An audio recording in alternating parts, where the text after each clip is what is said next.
नमस्कार। आज हम पंजाब के बटाला शहर से आई एक वाकई चौंकाने वाली खबर पर बात करेंगे।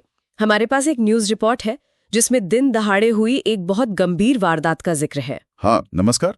ये खबर मैंने भी देखी और सच में ये काफी चिंताजनक है। सोचिए, मतलब बाइक पर हथियारबंद लोग आते हैं दिन दहाड़े और सीधे एक गैंगस्टर के परिवार की महिलाओं को निशाना बनाते हैं। ये सिर्फ एक और क्राइम की खबर नहीं लगती। ऐसा लगता है इसके पीछे शायद कुछ और गहरा चल रहा है पंजाब में गैंग्स के बीच। बिल्कुल बिल्कुल, ये पैटर्न थोड़ा अलग है। तो चलिए थोड़ा समझते हैं कि हुआ क्या। मामला जुड़ा है जेल में बंद गैंगस्टर जग्गू भगवानपुरिया से। सुना होगा नाम, काफी जाना माना है इलाके में। हाँ, भगवानपुरिया का नाम तो काफी है। तो हुआ ये कि शुक्रवार सुबह कुछ लोग बाइक पर भगवानपुरिया के गांव पहुंचे और सीधे उसकी मां और बहू पर गोलियां चला दी। अच्छा, सीधा परिवार पे हमला? हाँ। रिपोर्ट में है कि माँ को तो गंभीर चोटें आई हैं और बहू के बाजू में गोली लगी है। ये तो बहुत बुरा हुआ। और हमलावर वो अपनी बाइक वहीं छोड़कर फरार हो गए। ये बात थोड़ी अजीब लगी मुझे। बाइक क्यों छोड़ दी? हाँ, ये एक पॉइंट है। बाइक छोड़ के भागना थोड़ा अजीब है। इस बीच पुलिस ने फौरन एफआईआर दर्ज करके जांच तो शुरू कर दी है। हाँ, वो तो है। और दिलचस्प बात यह है, जो रिपोर्ट में जिक्र है, कि पुलिस शायद सासो एक्ट जैसे सख्त कानून लगाने पर विचार कर रही है। अच्छा, ये सासो एक्ट क्या चीज है और मतलब इसका यहाँ जिक्र क्यों आ रहा है? देखिए, सासो एक्ट मतलब state organized crime control act. ये संगठित अपराध मतलब ऑर्गेनाइज्ड क्राइम से निपटने के लिए बनाया गया एक बहुत ही कड़ा कानून है। उसमें जमानत मिलना वो बहुत मुश्किल होता है।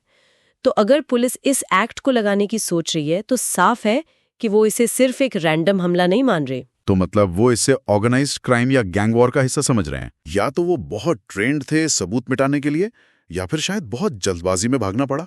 मतलब ये सिर्फ एक बदले की कार्रवाई नहीं, हो सकता है इसके पीछे कोई बड़ा गैंग हो, कोई प्लानिंग हो। बिल्कुल। और जो सबसे चिंताजनक बात उभर के आ रही है ना, वो ये है कि अब लड़ाई सिर्फ गैंगस्टरों के बीच ही नहीं रही। हाँ, उनके परिवारों को निशाना बनाया जा रहा है। ये एक बहुत ही मतलब खतरनाक मोड़ है।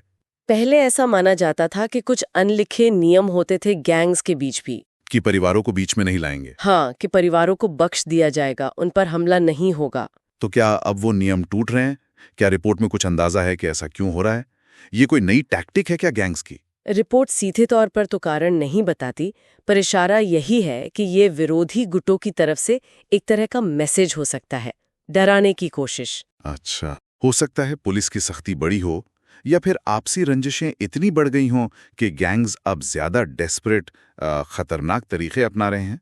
परिवारों पर हमला करना दिखाता है कि वो किसी भी हद तक जा सकते हैं।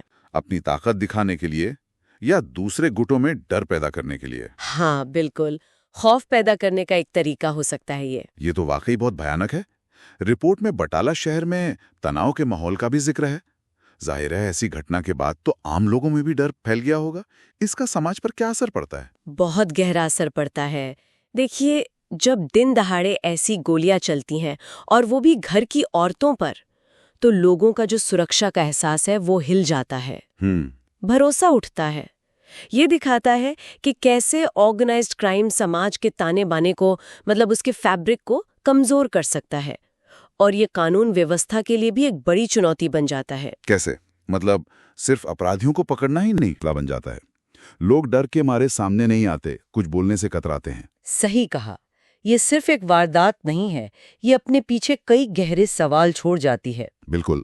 और सबसे बड़ा सवाल शायद यही है कि जब अपराध की दुनिया में बदला लेने का तरीका इतना नीचे गिर जाए कि परिवारों को निशाना बनाने लगें, तो इसकी कोई सीमा भी है या नहीं? मतलब ये कहाँ जाकर रुकेगा? और क्या हमारा जो मौजूदा कानूनी ढांचा है, हमारी पुलिसिंग के तरीके हैं, वो ऐसे हमलों को रोकने और जो प्रभावित लोग हैं उन्हें न्याय दिलाने के लिए काफी हैं? ये सोचने वाली बात है। हाँ, बिल्कुल। ये सवाल वाकई सोचने पर मजबूर करता है। Thanks for watching. If you like the video, please like, share, subscribe and hit the bell icon.